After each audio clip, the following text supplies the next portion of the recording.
Hi friends. Last year cabbage seeds வாங்கி அது முளைச்சி அதை நம்ம எடுத்து வைக்கிறதுக்குள்ளே எல்லாமே வீணாக போயிடுச்சுங்க.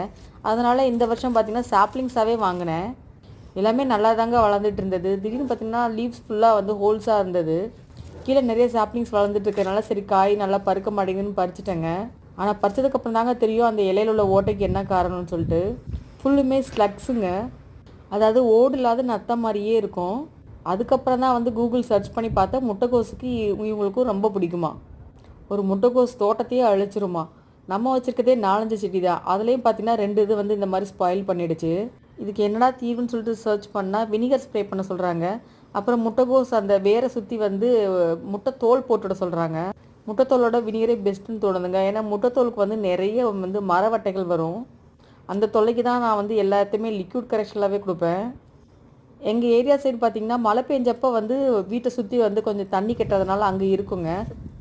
பட் தரையில் தான் எப்பயும் பார்த்துருக்கேன் நான். இந்த தடவை இந்த கேபேஜ் வச்சதுனால என்னன்னு தெரிலங்க, மாடி ஏறி வந்திருக்குது. ஒரு ஸ்லக்கு பார்த்திங்கன்னா 400 முட்டை வரைக்கும் போடுமா. இந்த 400 முட்டையை நான் எங்கெங்கே போய் தேடுறது. முடிஞ்ச வரைக்கும் அது இருந்த தொட்டிலெல்லாம் பார்த்திங்கன்னா கொஞ்சம் ஹேண்ட் பிக் பண்ணி கிளியர் பண்ணிட்டேன். அடுத்து வினிகர் ஸ்ப்ரே பண்ணி கொஞ்சம் பார்க்கலான்னு நினைக்கிறேன். காலிஃப்ளவர் கீரை பார்த்திங்கன்னா நிறைய சாப்ளிங் வந்திருக்கு. இது எல்லாமே எனக்கு தனியாக எடுத்து வைக்கணும். ஸோ பூ ஓரளவு பெருசாக இருக்குங்க. இதுக்கு மேலே இது பறக்காது, அதனால் பறிச்சாச்சு.